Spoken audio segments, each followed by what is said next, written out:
Alright, gonna play some Double Dragon 4 with my best friend Rewind Mike.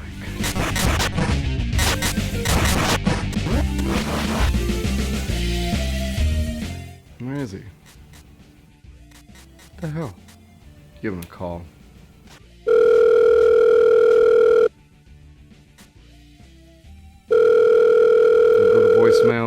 Don't go to voicemail. As a kid who grew up in the 80s and 90s, there's a lot of games out there, some of which you've never even heard of. That's where I come in. I'm Lucious T. I've been playing games since the age of 2, and I have no life. This is RetroActive.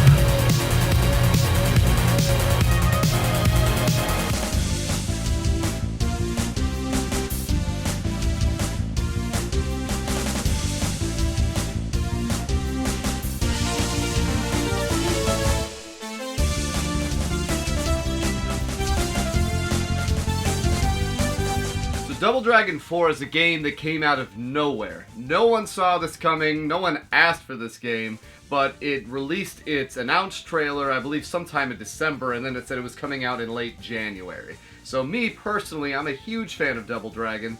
That was one of the games that me and my older brother used to play the hell out of two-player co-op back in the day. So I was really looking forward to not only getting to do that again, but also getting to do that with a PS4 game with the same NES style graphics, similar music, I was very excited.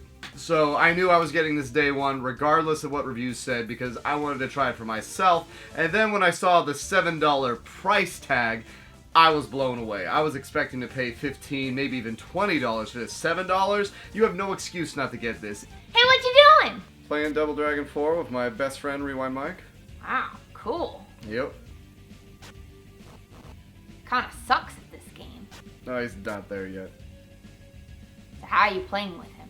It's a brawler, so you have two different players you can play. You have local co-op. Now, there is no online co-op. There is a kind of somewhat online co-op with PS4, which is online share, so you could share a play session with a friend. I didn't get a chance to do that, but there is online in that regard. But this game, once again, the co-op's where it's at. I'll play with you. I don't know about that. But I'm really good at this game. What game is this? I don't know. It looks good though, I can do this. Alright, good enough. Alright! I played some co-op with it. It was excellent. It's not a game that you're meant to beat, of course, the first time through. You have to get good at it. We got to about stage 7 or stage 8, but playing solo, that's when I was able to eventually get through and beat the game. And this game isn't easy. There's 12 levels, and level 10 and level 11 troll the hell out of you.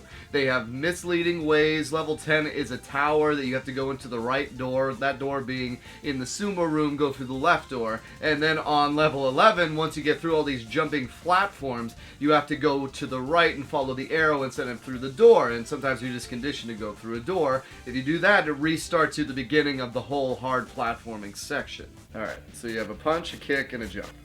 Fine. And then if you do certain button combinations, you can do special moves. But this button's broken. No, that one doesn't do anything. I see that it's broken. It's not broken, and this doesn't do anything. These don't do anything either. Well, why are they on the controller then? Because this is an NES game made for... Just play the game. This is not this PlayStation. Just play the game. So yeah, this is a great game. It's best enjoyed with co-op. The fact that there is no online co-op is not a deal breaker because it's a $7 game. It's obviously meant to be an NES game, and yeah, you should be playing with someone else. I'm sorry, you have to have friends. Alright, not bad, not bad. Wow. Oh, but you see, you gotta jump there. No, not... I did!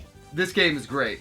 They perfectly captured the essence of Double Dragon and then added on to it. So you have the traditional punches and kicks. Unlike Double Dragon 2, you kick forward, so there isn't a punch and a kick backward. They gave the jump its own button, so you push Y or whatever to jump, and that was great, so you don't have to hit A and B at the same time. You can have a punch button, a kick button, and a jump button. There's special moves. Now, if you look at the special moves bar, it shows that there's a crouch. It shows these other techniques, which I have no idea how that works. That would have been helpful to have a manual. But I more or less figured out, I think, what the special techniques are. So you have, after you jump, you can do an uppercut. After you jump, you can do a knee. After you...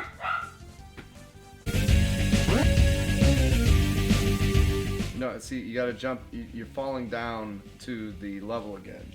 It's a jump.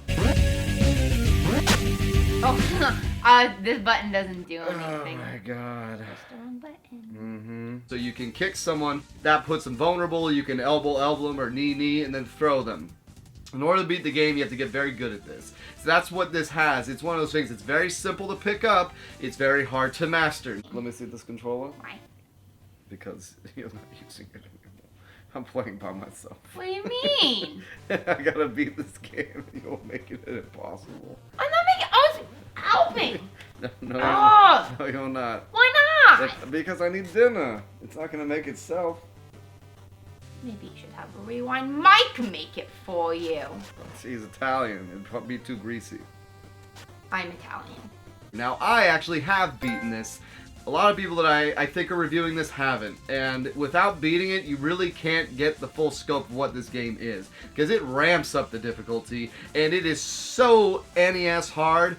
Now, it's not classic NES hard because it's fair. It's manufactured NES hard because it does do a little unfair trolling on you, but the controls, the mechanics are tight, the platforming is easy. Just take your time. There's a few times where I did die to some random BS on the platforms, but even that I think is because I jumped while the platform was going up. Once you start the game, you have 5 credits if you're playing by yourself. You can select either Billy or Jimmy, you have blue or red. And once you lose all those credits, it's game over. There ain't no save states, ain't no continue. So you need to beat this game in one playthrough, which once again, classic NES style. There's even the option to give yourself some 8-bit music.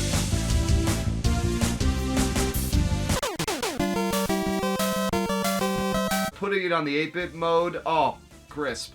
So you go through the game, you have 12 different levels, each one has an end boss. The bosses can be 1 or 2 or 3 people. Sometimes it's grunts with bigger bosses. Sometimes they'll throw multiple bosses. You can pick up weapons, you can throw crates. Sometimes the crates will have enemies in them, sometimes the crates will have weapons, sometimes the crates will have nothing. Crates are a little bit of a gamble. I've had several runs end because of bad luck on crates. I threw a crate once and 6 sumos spawned out of it, and that's bad.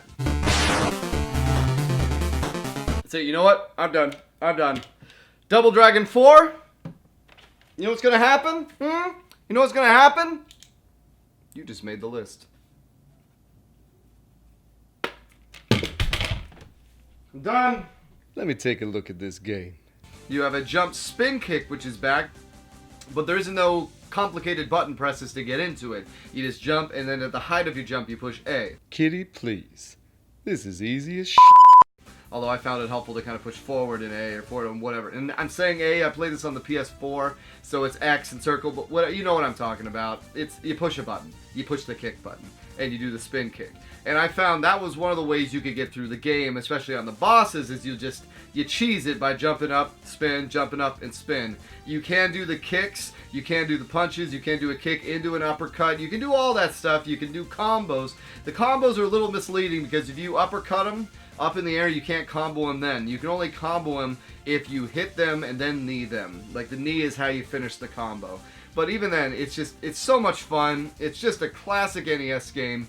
The graphics are perfect for what it's trying to be. It looks just like Double Dragon, and yeah, a lot of people were concerned Double Dragon 4, there already is a Super Double Dragon 4. It makes sense. It makes sense. And the story-wise, who cares? No one cares about the story. Yeah, Marion's dead. Yeah, this takes place there, blah, blah, blah. They're going to San Francisco. Is that a gay joke? Maybe. But it's just so much fun. And once you beat it, you unlock the Tower mode. And the Tower mode is kind of a survival mode. You have 1 to 100 floors on 1 life. I think they give you a little extra health, but yeah, it's ridiculous. I managed to get through level 31 with the sumo dude, and once you get there, you unlock a lot of people, and that was as far as I was going to go. I have no desire to go to level 100, but once you beat the game and you unlock those characters, you can then use them in the main story. So you can go through the game as an Abobo. You can go through the game as the big villain chick. You can go as the dude who has the overpowered force attack. It's so awesome. The replay value alone in this is amazing, especially get a buddy over, hey, let's play Abobo and, Chain Girl or Chain Dude. Let's see how far we could get. Like, this is the amount of replayability, the amount of content for a $7 game is redonkulous. So yeah, I know a lot of people are saying, oh, well, it doesn't have online co-op, oh, the story, oh, shut your mouth. Play this game. It's $7. You can lose a sandwich this month. If we get more people buying this, we got more chances of more games like this coming out. Because this essentially is an NES game. And look how fast it turned around. I have a feeling this probably was made in response to the NES Classic, which would explain the quick turnaround. And it is awesome. So good. You gotta pick this up. Do it. That's your homework.